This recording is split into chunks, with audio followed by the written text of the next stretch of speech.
Hello friends, thanks for joining me again today. My name's Dan. I'm waiting for some of you to catch up. There we go. And I'm doing, here's my reference. And because the sky is blue and there's a line going that way, and I know we're getting a little bit of static. Sorry about that. Bear with me just a minute. And because the sand is brown or warm, and therefore I'll do some marks that are the opposite of that. There we go. That's probably good enough.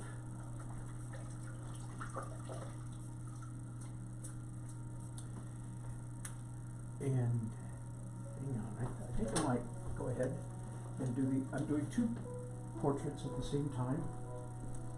They're actually brother and sister, and actually even more than that, actually twins. Isn't that sweet? So I'm doing this portrait for my old friend Rebecca, who I met one time several years ago when I did a painting for her of her wedding that happened in Italy. I wasn't at her wedding. I just did a painting after the fact. You can actually see that painting on my wedding painting website, weddingpainter.com. Same thing here. With lots of blue sky and blue water. That is to say, cool blue. Therefore, I'm doing an underpainting of warm. And then down here where the sand is, there's not as much warm in this one, but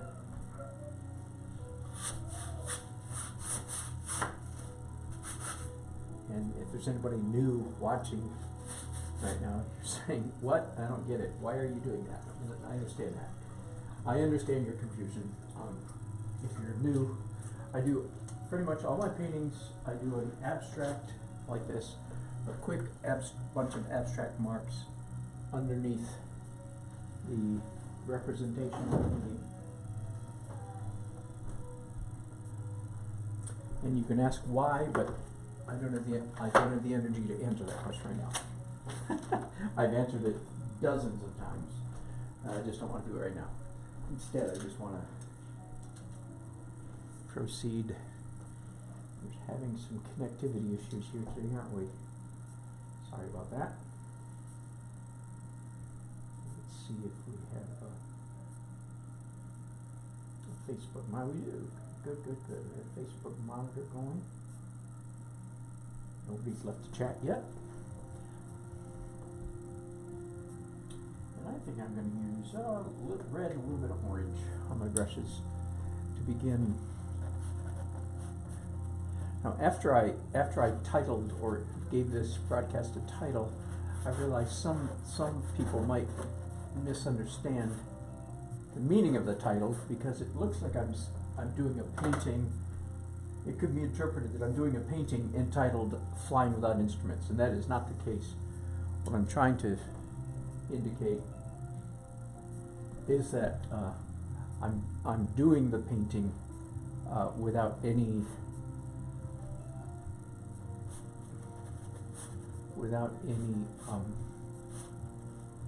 photomechanical tricks initially.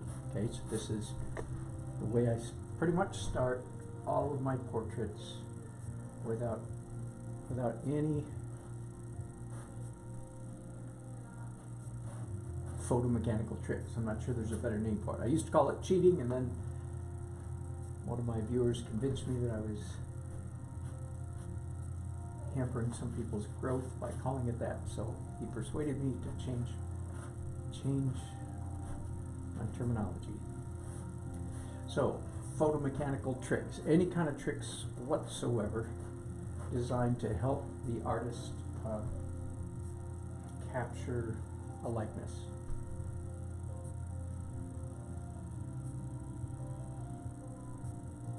The use of such photomechanical tricks of course, is completely legal. If you'll let me use my tongue-in-cheek terminology. I'm not really talking about legalities, but no shame in using tricks. No shame, but there is no gain.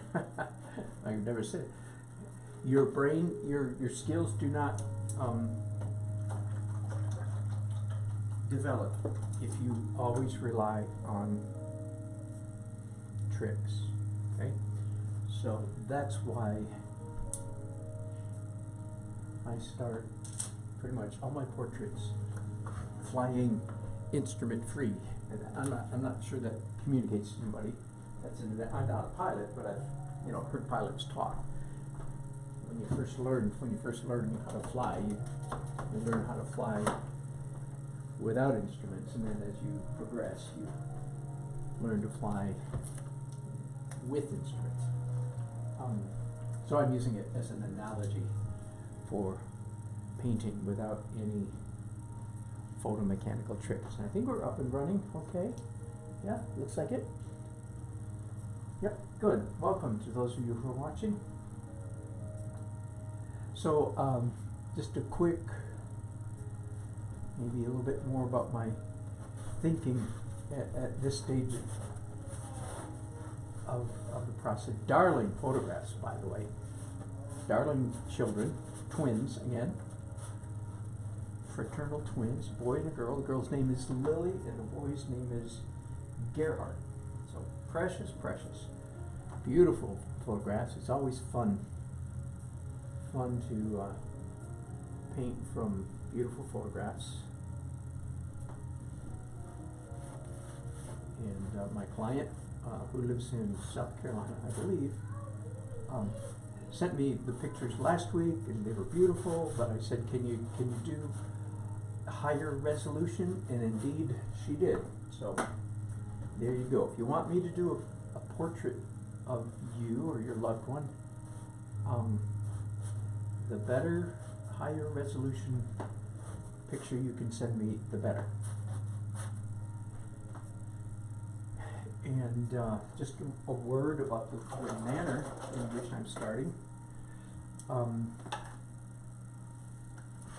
Just drawing, again, without instruments, or drawing by the seat of my pants to mix my metaphors terribly much.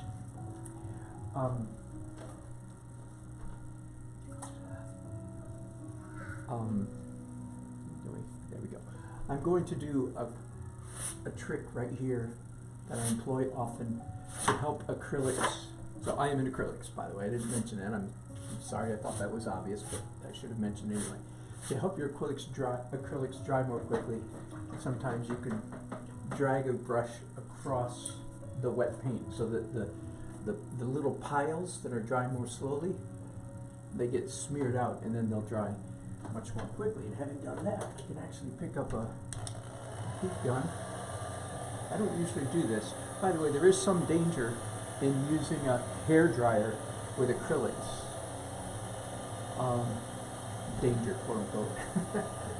Art danger, which means nobody's going to die, but there is some hazard involved in using a hair dryer or a heat. Whoops, I just blew a fuse. I don't know if I'm still broadcasting. I suppose I am, but I need to run to the garage and flip a breaker switch. Okay, bye.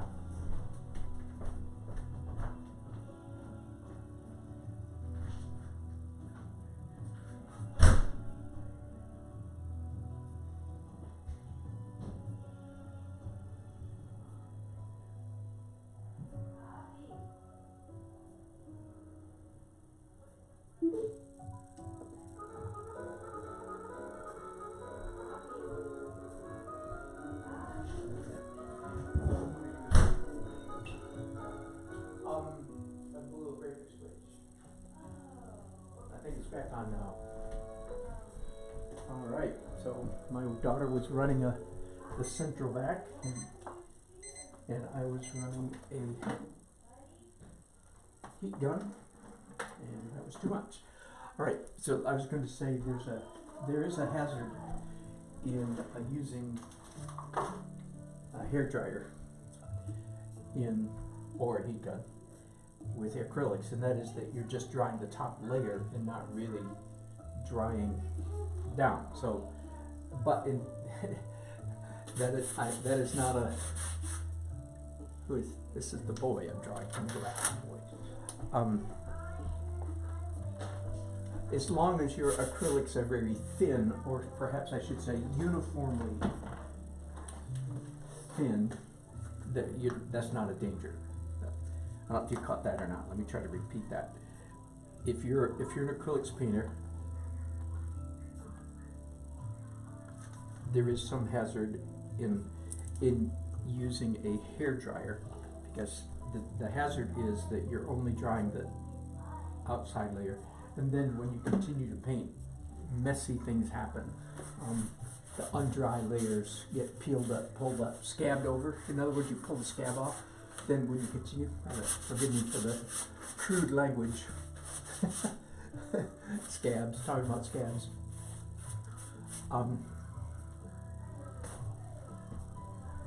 Anyway, so you watch out for that. If you're, as long as all of your acrylics are very, very, very thin, then it's not a hazard, right?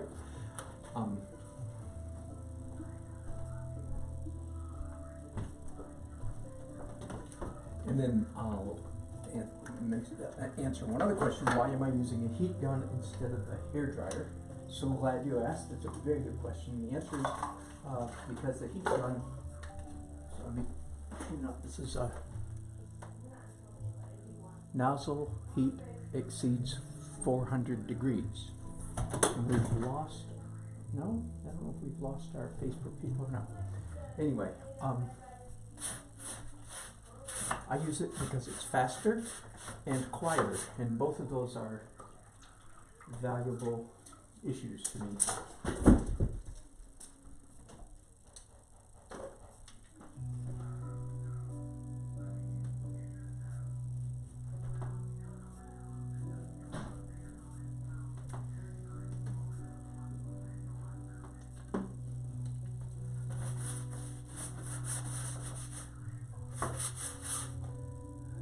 Oh, no, this is the girls.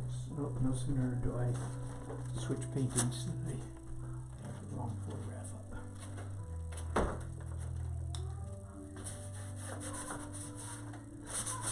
Okay, now just a little bit more explanation about some of my method, perhaps.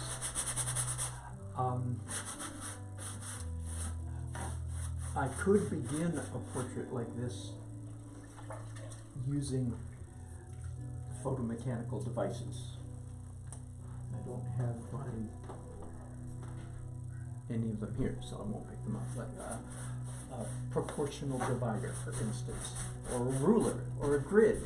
All those would be, again, perfectly appropriate, legal, quote-unquote, tricks. But I quite prefer starting a painting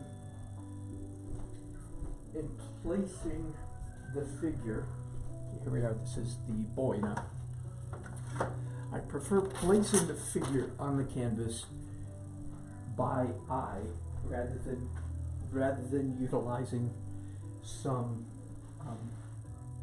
photomechanical device, because I do think that my intuition about where the figure should go is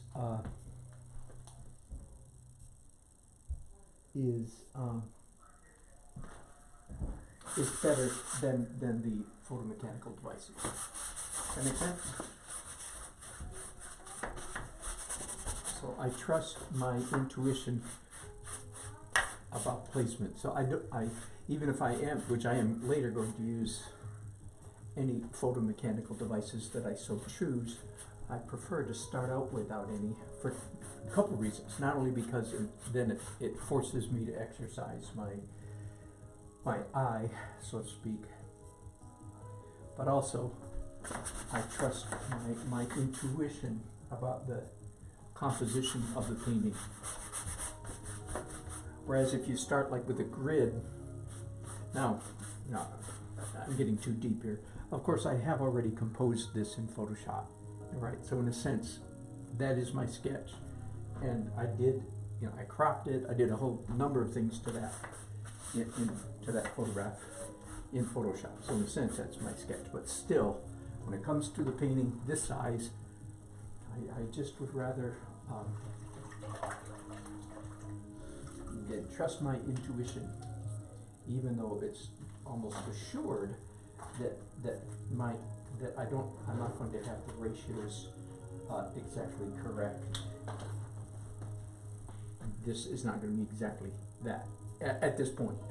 I'll make corrections later. All right, let's stay here just for a minute and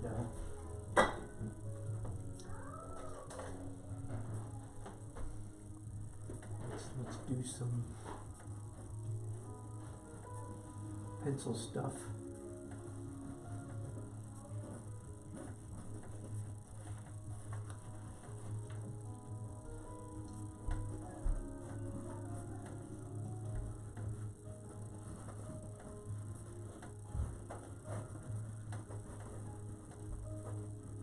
Once again, I'm assuming that almost all the marks that I'm making right now are all going to be corrected, modified, corrected. What other word can I say besides those two? Corrected and modified in subsequent stages.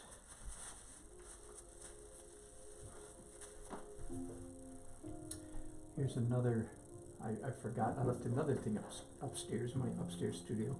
I will go later, and that is a T-square. If you are doing a landscape that has an ocean or a large lake in it, I beg of you, do not trust your eyeball to get that horizon perfectly level. They said, well, why should you? That's ridiculous. Plus, if you're 1/16 of an inch off, there's a chance that the viewer will discern that, see that. So just don't even mess with it. Just get a T-square, or if you don't have a T-square, measure, how many inches from here to here, and draw a straight line with a ruler and so forth.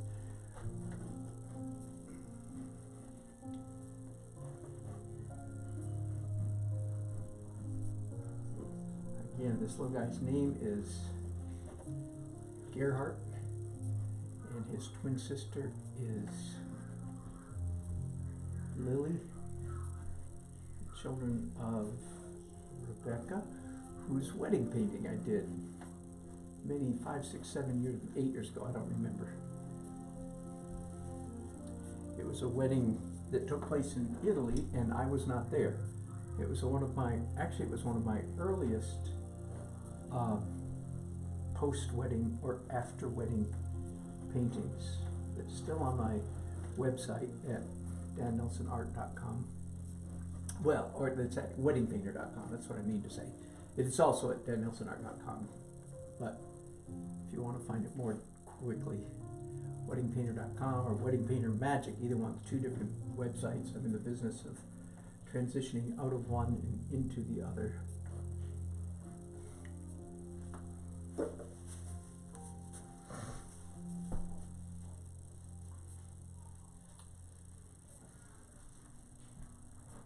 Right, I'm going to stop there.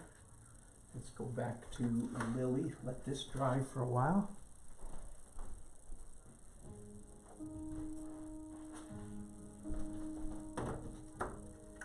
Let me make something clear again. I said it, but it blew by real quickly. The use of any photomechanical devices, gridding, measuring, projecting, tracing, even something as simple as a proportional divider or anything like that. They're all absolutely legal, so to speak. You'll forgive me my picturesque use of language. This has nothing to do with legalities. You understand? I'm just using the terminology in a cute manner. You might not think it's cute, but that's right. I entertain myself. It's perfectly okay to use all those means. The big caveat, the great big but coming is, but you must remember, if you use any of those photomechanical devices, what I used to call cheating, if you use them, your skills don't develop. In fact, your skills can absolutely deteriorate. You can become worse at drawing. So typically when I'm teaching an art class out and about somewhere, I help my students walk through the process of learning some tricks about how to draw.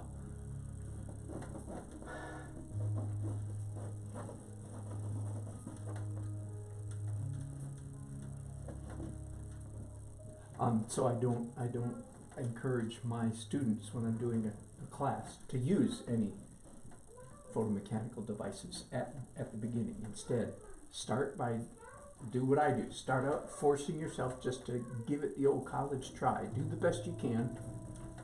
Just drawing, again, off the cuff, flying by the seat of your pants, or as I've called it in this broadcast, flying without instruments. Just give it a try, because that forces your skills. It forces your brain to work hard, and that's what makes your skills increase. If you always cheat, your drawing skills will never develop. Alright, I'm going to just keep right on now with precious little Lily here. Hello, Jake. Good. Glad you caught me early. Alright, so now I have white, and of course the red that I just applied a few minutes ago is not yet dry, so the white picked up some of the red and became a pink, which is perfect because she's actually wearing pink.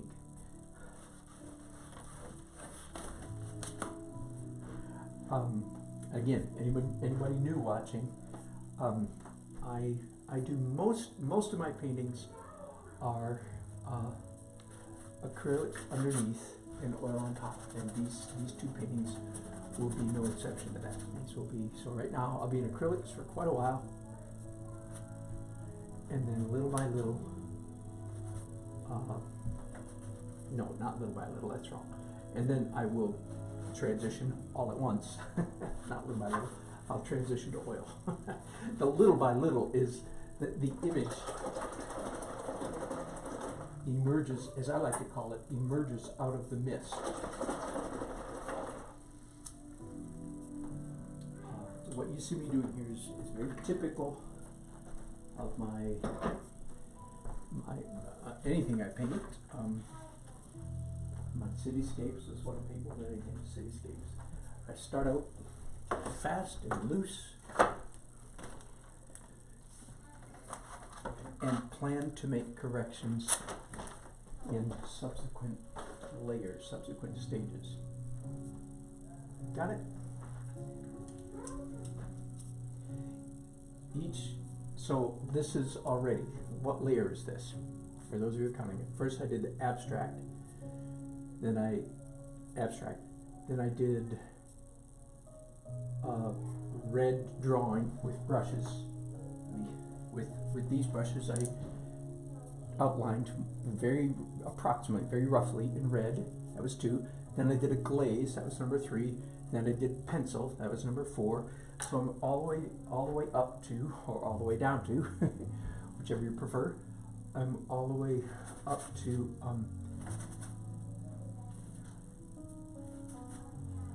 layer 5.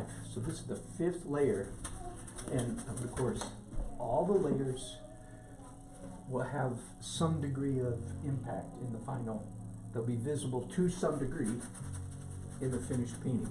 It's not my job to try to predict what's available, what's visible later on and what's not. It's just my job to make it an interesting painting at the end of every stage. Okay. I spent half my life cleaning brushes. Okay, five layers down. That didn't take long, did it? Let's go back to Lily now. By the way, another little trick that I'm modeling for you here. A really important, helpful trick that I discovered several years ago. was that it's better to do several portraits at one time instead of just one. If you have the option, do several portraits at one time. This is because you develop portrait blindness, I call it. In the course of doing it, you focus in after, 20 minutes or so, you can't see what you're doing anymore because you're, as I call it, blind to all your mistakes. All right, this time, I guess purple or violet, for those of you who are a little more artsy than myself. You'd call it violet. Violet is what artists call it. Purple is what ordinary human beings call it. Maybe.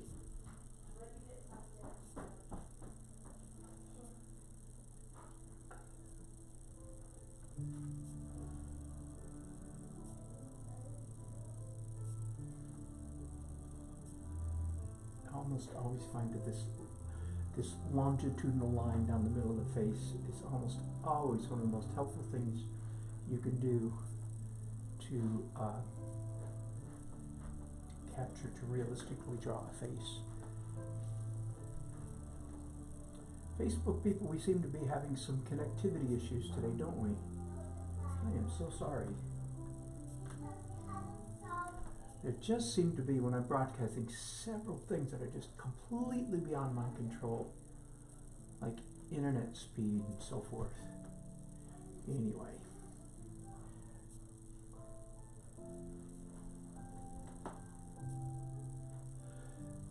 So once again, you see me here drawing without, as I'm calling it, flying without instruments.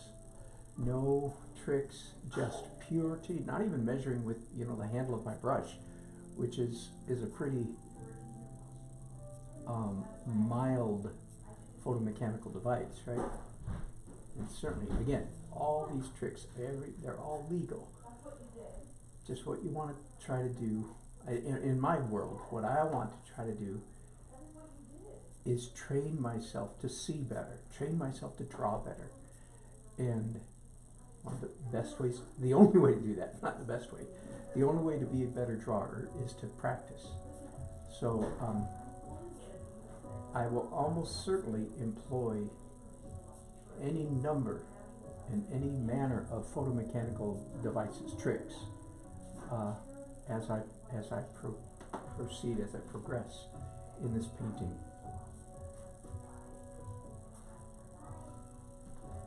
But by that time, I will have already derived the benefit of the mental workout of trying to draw without any photomechanical device. And in that case, then the photomechanical device actually becomes a corrective. That is to say, it will show me where I was wrong. And there's actually great benefit in that as well, because I'll discover where I tend to make mistakes. That comes up often. So as you can see, this is the third time I've drawn this girl.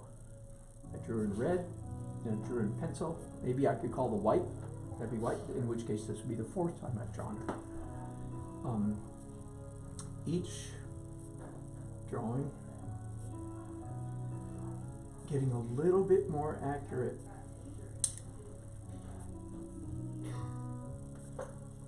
Again, I think the challenge for early journey painters is early journey young beginners, so to speak.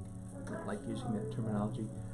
They want to rush past this part and just get it drawn, just get it done, just get it down. Once they've got an initial drawing down, they tend to commit, and they don't want to change. Whereas, again, my whole philosophy, if you will, that's too pompous a language, but I'll just continue. My whole philosophy here is slap something down. This is very, very akin to what I call blobbing in a painting, as opposed to blocking in a painting. Just slap something down. messy, messy, messy, and fast. And in my opinion, it's easier to make corrections than it is to try to get it right the first time. But you have to have a sense of flexibility. You have to say to yourself, I'm not committed to these lines. Does that make sense? No, I should have said before I pulled that other painting away. I've already made one modification on Lily, and again, it's in. Oh, let me pull it back. Okay, this is part of what I mean. I did this, composed this in Photoshop.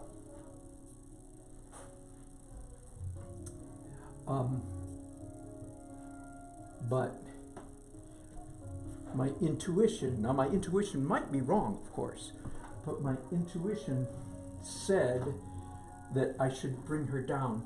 See, I have her drawn closer to the bottom of the painting than my sketch. And again, I'm inclined to think that my intuition here is correct. I'm not positive of that, but yeah, I'm making her slightly larger in the frame than the photograph. Again, that's intuition. That's where if I had started out measuring from the get-go, I wouldn't be making adjustments like that, right? I would be a slave, if you will. I would be a slave to the photograph. We good? Hello, Barbara. Thank you. I know these are beautiful images, aren't they? Just beautiful. I'm really excited about it. Again, these are part of my coronavirus portrait special. Still offering to do them for any of you for the price has gone up slightly. I'm now saying $3.95 per person, or per painting, per person, not per painting. You know, you can't have 5 people in the painting and get it for $3.95. Which, frankly, I'm astounded how many people do honestly think that is the case, that they can get a portrait of 2, 3, 4, or 6 people, their whole family, for $395. No. I'm not going to work for $1 an hour.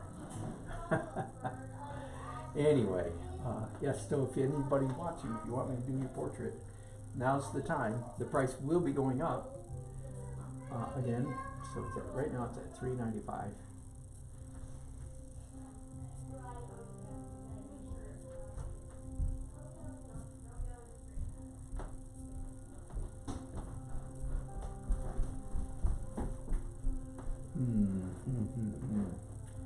That is not right. Listen to me. Listen to me talking there. So, oh, that is not right. There we go. There we go. That line is way too low. Again, I will start measuring here in a little while.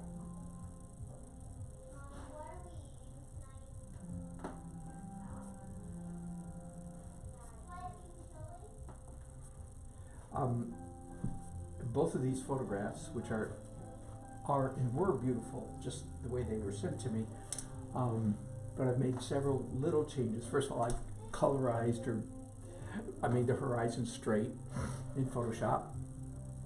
I did a number of other little things here and there, here and there, here and there.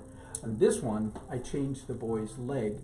The photograph just happened to catch little Gerhardt here with his front leg in a very awkward, strange angle. You know the way pictures do; they just catch in strange positions sometimes.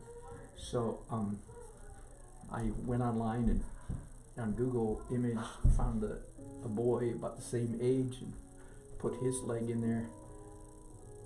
I also at one point removed the father's hand, which is up here in the sky, because that was the original request from my client, was take out the hand, and so I replaced it with a boy's hand, you know, sort of open in a boyish kind of way. But my client Rebecca and her husband changed their minds and said, no, let's put the dad's hand back in. So, and I think that's a perfectly appropriate decision. So I think I've got my boy a little bit too wide here. Now some of you might be saying, well, aren't you going to be wasting a lot of time if you do all this drawing? flying by the seat of your pants, flying without instruments, so that as you're using, if you're just going to have to make corrections later, and the answer is absolutely yes. Of course, I'm wasting a lot of time, so to speak.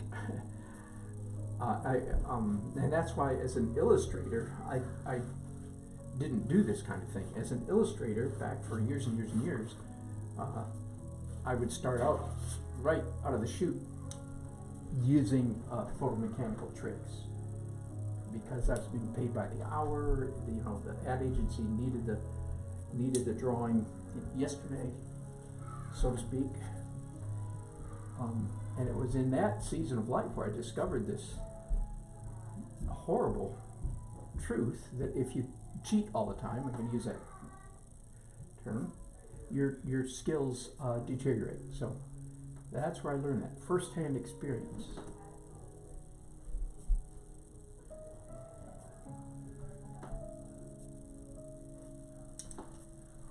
Okay, put your heart down now.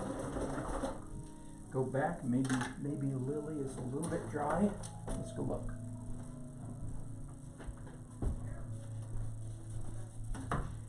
And if she's not dry, then I will employ this trick again, rubbing a almost dry brush, which then smears the little piles of acrylics.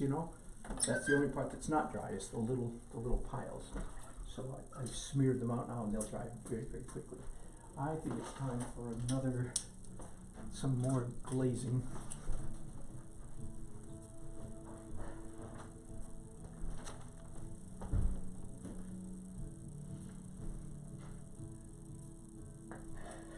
And I'm going to be doing local color or realistic, believable color again right now.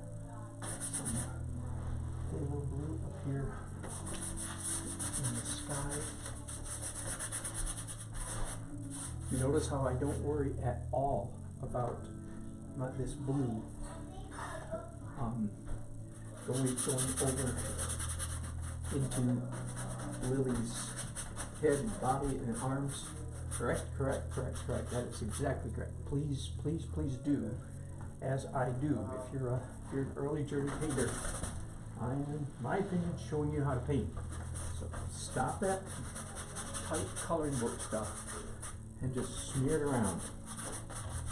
Now, there's a number of principles that are accomplished or fulfilled by my painting in this manner, not the least of which is the human eye likes to see, it gets a kick out of seeing little bits of the background that is spilled into the object and little bits of the object that is spilled into the background. Now let me say that again in English.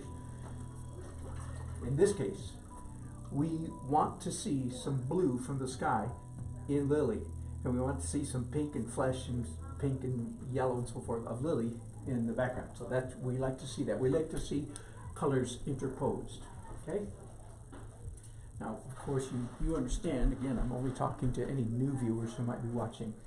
By saying things like this, clearly, I am not talking like a hyper-realist, photorealist, super-realist, real realist, or anything like that, right?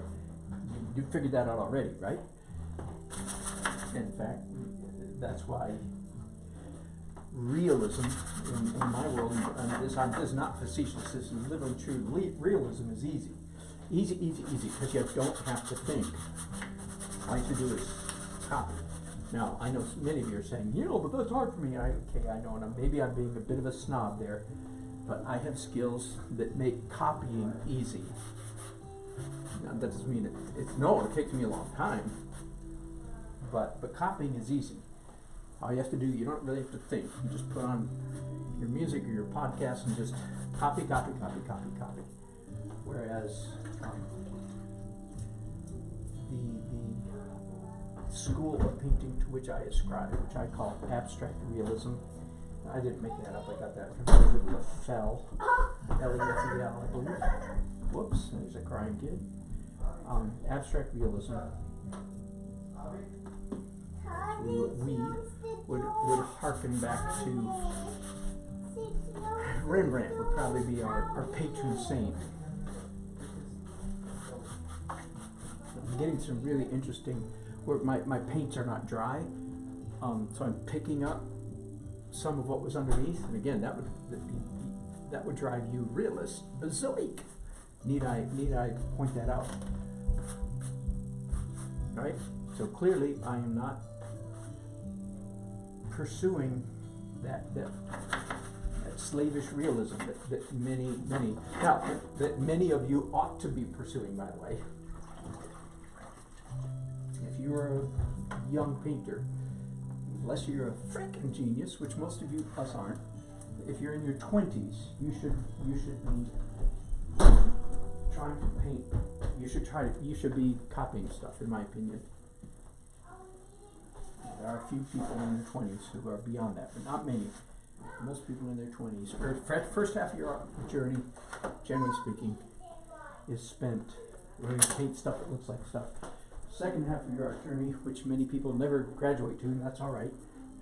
Second half of the art journey, you're painting stuff that looks like paint. So that describes what I'm doing. Is I'm more concerned about line, shape, design, value, texture, and so on and so on and so forth, than I am similitude per se. Now, let me again, I guess in case there's any new people watching, it might be sounding to you like I don't care about similitude. Au contraire. Go to dannelsonart.com and look at any of my paintings, except my abstract page. Look at my portrait page and say, wait a minute, this guy does care about realism. Huh. Correct, I do indeed. But I care about line, shape, design, value, texture, even more than similitude. It's a comparative statement.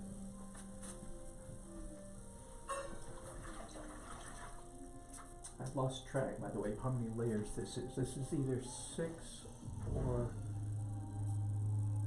7. I think it's 6. I could stop and count, but I don't want to. So this is layer 6 or 7, something like that.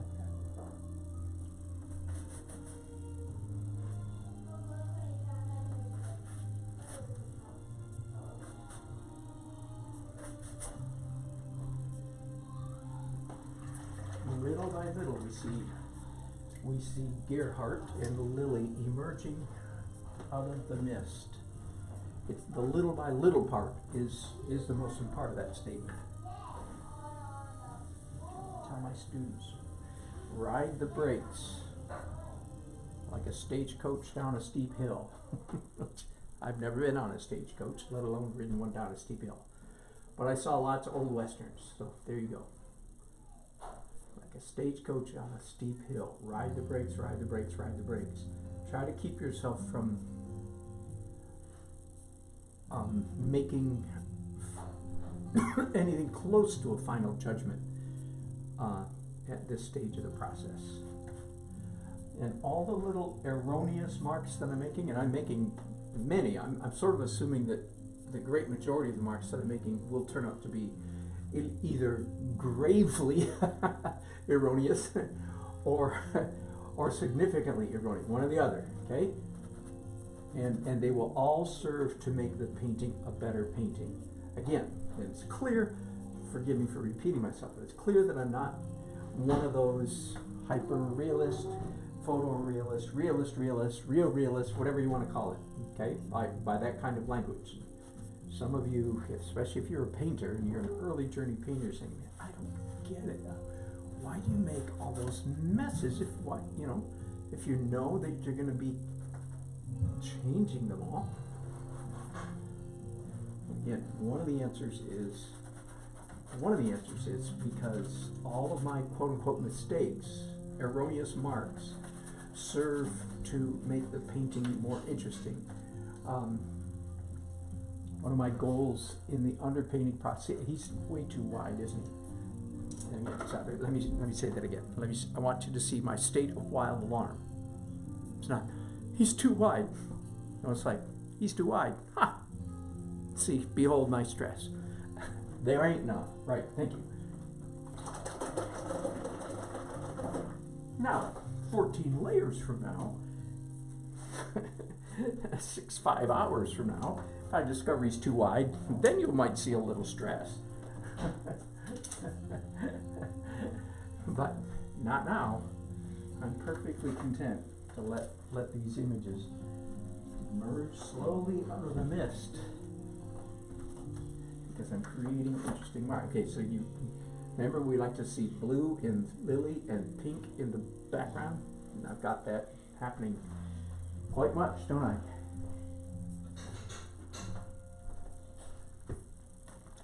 Hang on here, let me go back and count. Abstract, draw with red, glaze,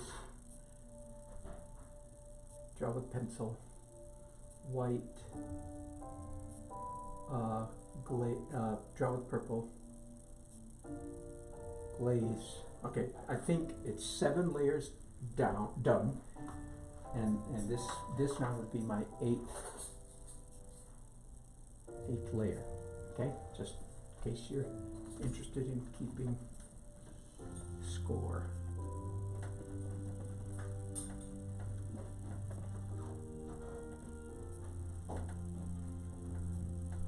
The drawing with 2 hands actually helps me a little bit stay loose. I use that word, forgive me, I don't want to use that word. I do not like to use the word. In the last 6 months or so, I've forsworn. I like using archaic language just to drive people crazy or make them think. Anyway, to make it picturesque language. Remember Reader's Digest used to have a, back in the day, I haven't looked at a Reader's Digest in 20 years, I bet. Anyway, I have forsworn off the use of the term loose because I'm convinced that it's misleading to young or early journey painters, because young connotes, suggests, indicates to an early journey painter that their drawing should be inaccurate, and that is inaccurate. Okay, so loose is not a good term. Energetic marks. I am pursuing much energy. You can see that clearly by the manner in which I'm drawing, right? So my use of the left hand definitely helps in that regard. Helps makes my marks more interesting or more energetic. Good energy, good interest, as opposed to loose. And I'm assuming you can see even my pencil, because I'm drawing on stuff that's wet, my pencil is actually scratching through and lifting up earlier layers, and again, that would drive many of you crazy unless I miss my mark. Hello, Teresa. And oh, there's some comments here.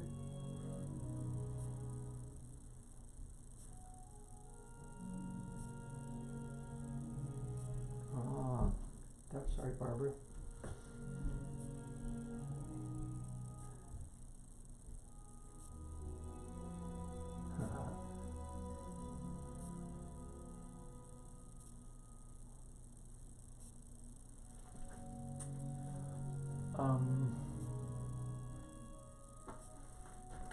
Wider head, I think. One of these days, one of these moments, I'm going to start getting a little bit serious about capturing, I'm being facetious here. At every layer, every stage, I get a little bit more fussy, and that, again, that's where my students, when I'm teaching live, that's one of the main hang-ups and troubles they have. Again, the students, early journey painters very much want to rush to judgment. They want to get the drawing done so that they can get on with painting. And I understand that impulse, because drawing is hard. Do I hear an amen? Drawing is hard. And it's just kind of nice to get it done so we can. I think I'll stay. No, I'm not. I'm going to put Lily away. So that's layer 8 on Lily. And likewise, layer 8 on little Gerhardt here. They're twins. Isn't that sweet? Kind of fun extra little twist.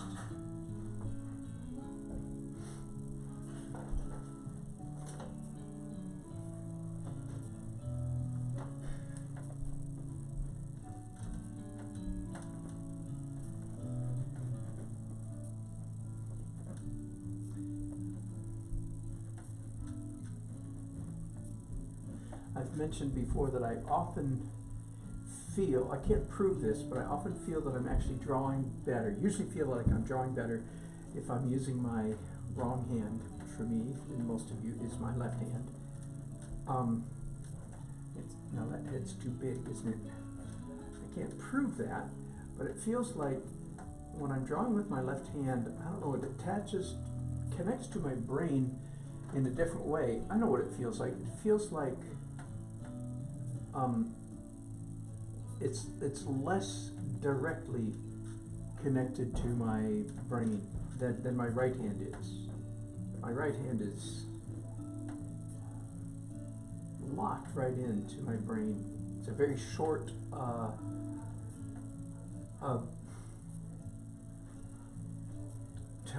telephone wire. It's a very short transition from my right hand to my brain. My left hand feels like it has to kind of, go around the entire wild, wild west before it connects to my brain. And believe it or not, that often feels like it, therefore I draw better because I'm having to work harder. I don't know, and I can't prove that. I may be completely screwy, but that's how it feels. So I often will very intentionally use my left hand, not because it's easier, but in fact because it's harder. Now I'm doing the same thing to him that I did to her. So we'll see, is it intuition or is it just a mistake? I'm actually lowering him slightly. See, there's a little bit more space here than there is in the painting. I'm hoping that's good intuition and not just screw up.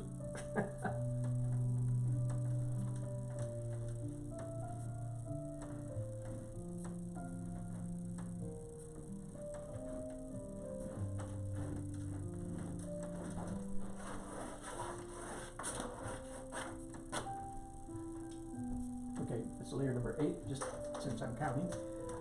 I'm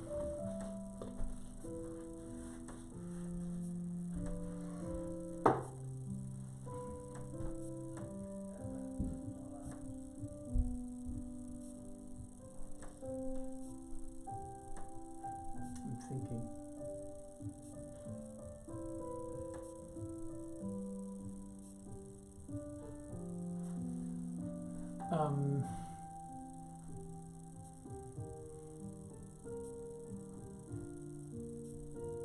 Okay, I'm going to do another drawing with brushes. Let's go with a different color this time. Last time I did purple. Let's do phthalo blue this time. Again, you understand that all of the drawing, and so this is the third time I've drawn with brushes. Did it first time in red, a little bit of orange, second time purple, third time in blue. So each one of these colors, I don't know which of these marks will still be visible in the finished painting. Up here by his face, very, very few, because of course his face will be very carefully painted, flesh tone accuracy and so forth, so there won't be that much showing. Although I think as I become a better portrait painter, that would be less and less the case, and in fact more and more of this underpainting would in fact be allowed to show through. I mentioned just last week or so that because this is a commission, I don't feel free to experiment a great deal. Right? The client is paying me, they have a sense of expectation, and in this case they expect a fairly photorealistic portrait, so that's what I'm going to give them. So I need to, in order to expand my portrait technique, I need to do it on portraits that are not commissions. I think I'm making pretty typical logical sense. Most of you will understand that. You don't want your client opening the package when it comes in the mail and going, oh no, that's not what I wanted. Right? We do not want that. Right. We agreed on that? Right. So it's not appropriate for me to do, but I do think as I get better at portraits, and by the way, consider myself very much an intermediate portrait painter. And that's part of the reason why I'm doing all these portraits so cheaply, is because you guys are paying me to practice. It's very, very true. And it's not, I'm not being cute there at all. I'm being quite literal. You're paying me to practice, and thank you very much. But I started to say then that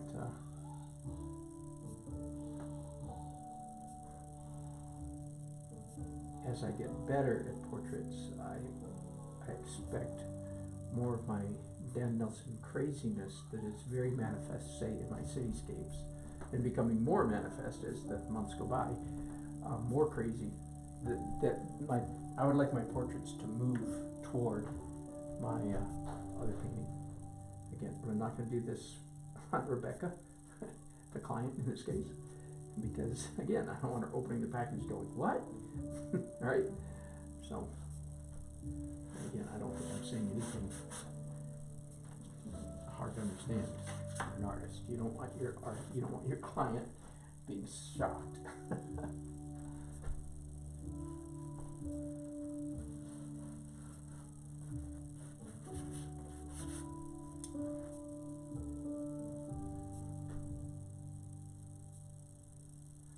Here's a principle I've become more and more aware of. I heard this somewhere in the last couple of years, and I've discovered, oh my goodness, I do this terribly. The teacher I heard called it frontalizing. We tend to frontalize portraits. That is, if like in this case, the subject's head is turned slightly to our right, we tend to draw or render it turned back toward us. Same thing. If it's down, if it's up, if it's tilted, there's a tendency, and I've discovered that's part of the reason you practice, so you can find out what mistakes do I typically make. And it turns out that's one of the mistakes I make. Guilty as charged. So if I'm not careful, I'll make this boy's face a little too, I won't make it perfectly vertical, but a little too vertical, a little bit too much turned in our direction. So I'll be careful of that as I go along. That's enough for now. Let's now do, that was layer 9, by the way. This is layer 9 here on Lily. And again, if there's anybody new watching, I see that fun conversation with Barbara and Radina.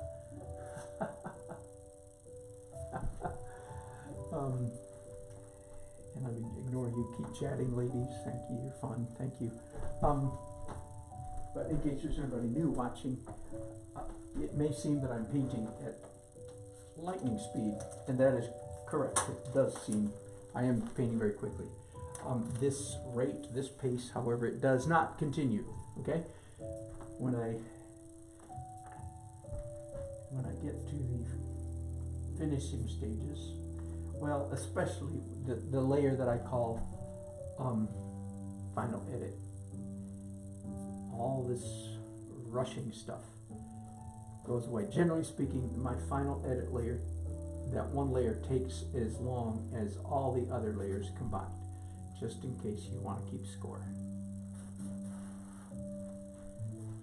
So often when I'm painting, especially like painting live at a wedding or something, and I'll get this far, I go, man, I'm making really good time.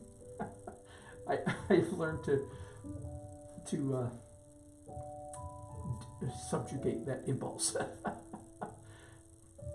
And not to believe it. It just seems like it.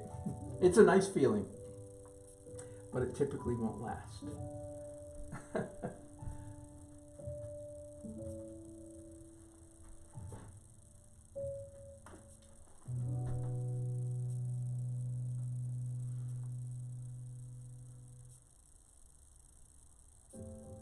By the way, I'm enjoying painting these little bodies. I really enjoy full-length portraits. It's really fun because you get to do a whole figure, not just the face. And I'm in a season right now where I'm focusing again, for the umpteenth time over the decades, focusing again on the human figure.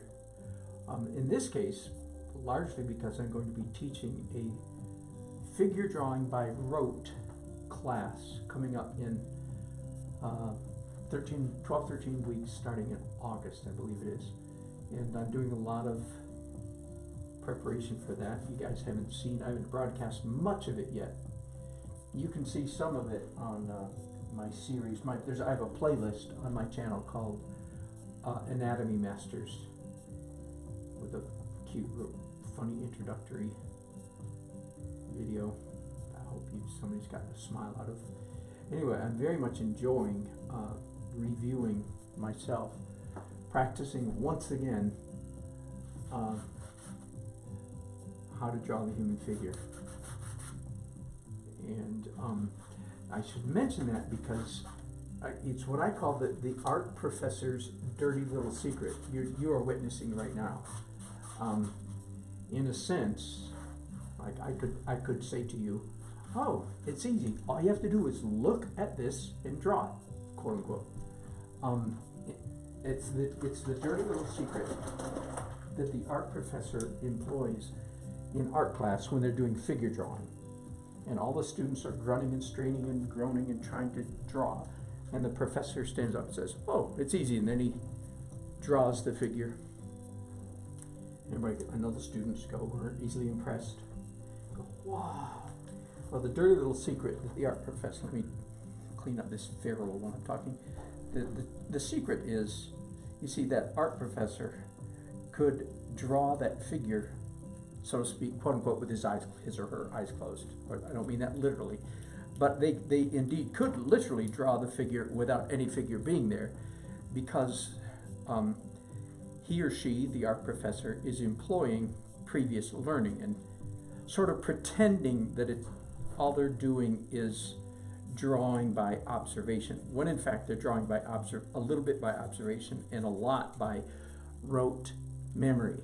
That is to say, they've practiced drawing, you know, those books that are how to draw the human figure, they've drawn from them a lot. And that's what I'm doing here, so hopefully, yeah, having said that, I think she's a little too wide. Hopefully, I'm getting closer than I might, because I'm supposed to have some idea of how to draw a toddler, even if I didn't have a toddler photograph to look at. Does that make sense? So again, I'm not bragging, I'm quite anti-bragging, I'm doing the opposite. I'm coming clean for some of you. In fact, my anatomy course, it's called, I tried to come up with a kind of a cutesy title. I've called it Anatomy to Remember. It's a little bit like an affair to remember, but it's an anatomy to remember, because I think one of my contributions to the field is mnemonic devices, tricks, little tricks for remembering the anatomy. That's really the hard part of anatomy, is remembering. Hello, Uncle 60, good to see you. All right, that's layer number 9, I think. And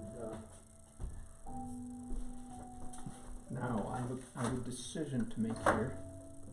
Once again, I'm going to take a damp, almost dry brush and brush it, run it across.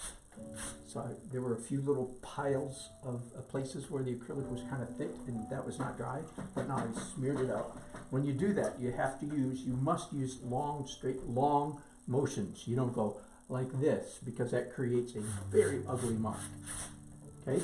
If you use this trick, it has to be long, bold, straight, long marks, not little, nothing like that. It's horrible marks. Beautiful marks are made from beautiful movements. Ugly marks are made from ugly movements. Just that simple. Don't make ugly movements. What I just demonstrate for you, that is an ugly movement. That is not attractive. It would fit in what's his name's Rite of Spring, an ugly ballet, but it would not look good in a real ballet. I'm being a little bit silly, but anyway, enough of that. Okay, another layer of white. So this would be layer number 10. Oh, I was going to say, one of the decisions I need to make very shortly is when to switch to oil. am I going to try to, get some degree of accuracy, well, some degrees. Am I going to try to make it pretty close before I transition, or am I just going to leave it in its sort of undeveloped, raw state when I switch to oil? I don't know the answer to that yet. At the moment, I'm a little bit inclined to live dangerously, so to speak, and to jump to oils sort of premature, before the drawing is careful or accurate, which means that right after this layer might be this white right here might be my last acrylic layer. So I know what I'm going to do then. I'm going to end this broadcast here in just a few minutes. At the end of layer 10, that's a nice round number anyway, isn't it? At the end of this 10th layer, I'll end this broadcast and then I'll give some thought to supper. That's not how I was going to finish that sentence. It just dawned on me. Oh yeah, there is that too, isn't there? I'm living in a house with 7 other people in it for the last couple of years. We're having a great time. Our 4 grandchildren and their 2 parents live with us. You see them periodically, regulars, getting to know our grandchildren, whether I want you to or not. Anyway, it's a very unusual situation, but for some reason it just works. The chemistry is appropriate.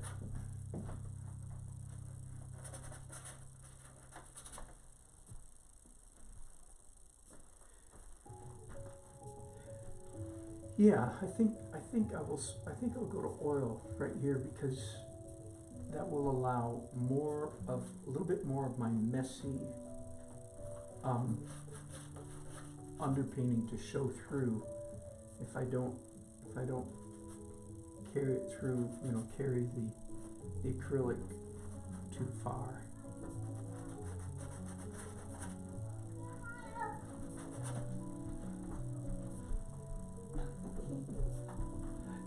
I think what I have right now is in fact an attractive painting. Now, not in the realism sense of the word, right? It does not measure up very well for accuracy and so forth, but it measures up quite well for interest. And so if I switch to oil soon, perhaps more of the interest that we're currently seeing will still be visible in the finished painting, which I would like. And I again have to keep that, within a certain limit, so that my client doesn't choke when they open the package as it comes. Okay, but that's not. I don't think that'll be a problem. I will indeed finish the painting in a manner that is consistent with. Just all of a sudden there's a cloud up here. It's okay, here's an orange mark, and here's an orange mark. Part of the abstract painting that I did way at the beginning before I started painting. Okay, so this is layer number 12, just in case. 11. This is layer number.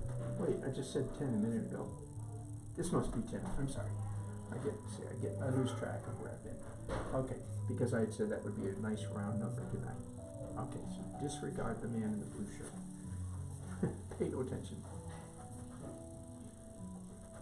Layer number 10. Yep. Let's catch up then with little Lily, and I'll be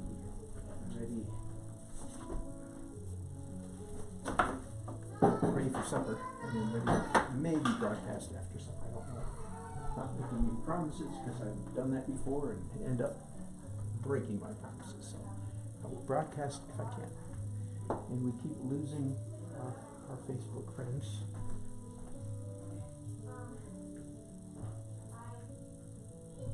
Hello, Sonia Kane. I don't know if you're still watching or not. Sonia is a dear friend. She's part of our, and I don't know if she's watching, so I don't know if I should say nice things about her now. Hang on just a second. Let's see if I can get her back up again. Sonia lives here in North Carolina, Raleigh area, where we live. All right, let's start that sentence again, because now I think I'm broadcasting. Hello, Sonia Kane. How fun, how special. Sonia is a very capable painter here in North Carolina, and she's been a part of an integral part, if I may add, of our local painters forum that I've talked about quite often. It's been going on for 12 or 13 years. And Sonia's a very good painter. She's watching me to learn. I'm kidding. She's being facetious. Sonia, every time I think about you being my student 12 years ago, I blush a little bit. It's like, oh my goodness, you were so sweet. You're being so humble. Yeah, Sonia's one of my painting students. Look how far she's come.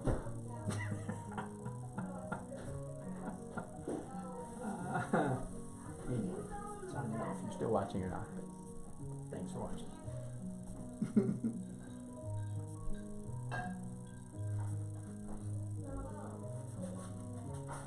She's not quite as messy as I am. Fair to say. Not quite indeed. She's a nice painter. Oh, that sounded like a facetious. It's not. Not facetious. Anyway. Stop talking about Sonia before I get in any more trouble.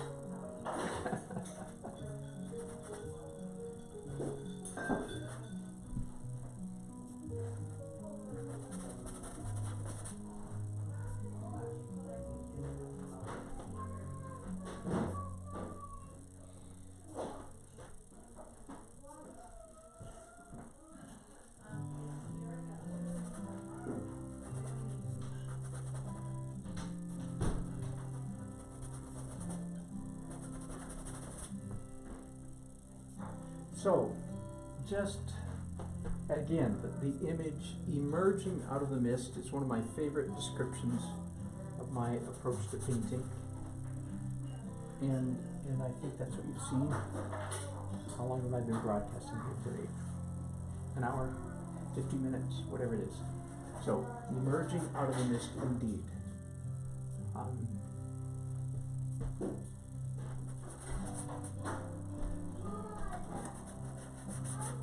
Things will get quite a bit tighter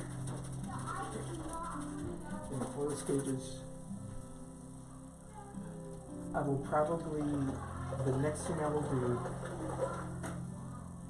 so I'll tell you this just in case I'm not broadcasting it, I will use either a proportioner, it's a tool, or proportional dividers, one or the other, to start measuring and checking my ratios and correcting things. Now, once again, I expect virtually every line on here to be corrected either a lot or little. But the erroneous, if you let me call them that, the wrong marks are key to the finished product. Okay? They'll be diminished, of course, as the painting becomes more and more and more tight and accurate and realistic. But they will never be obliterated. They'll just be diminished. And the fact that they're going to continue to peek through the finished painting is what, in my opinion, gives at least my paintings a great part of their charm. Is in fact the abstract, or as I'm calling it at the moment, the erroneous marks underneath is what again creates a lot of the visual charm of the painting.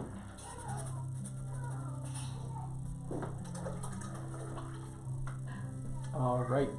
Well, not all right. Hang on. I do this all the time. I'm like the preacher that says, just one more thing. He goes on for 25 minutes. Some of you didn't grow up with that kind of preaching, so you don't want to talk about it. Trust me. All right.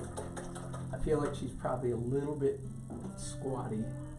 Like when I start measuring, I'll find, she's widened and I need to skinny her up. But again, I'm not too distressed about that at all because all my erroneous marks create interest. All right, I'm repeating myself. Good time to quit. Thanks for watching, y'all.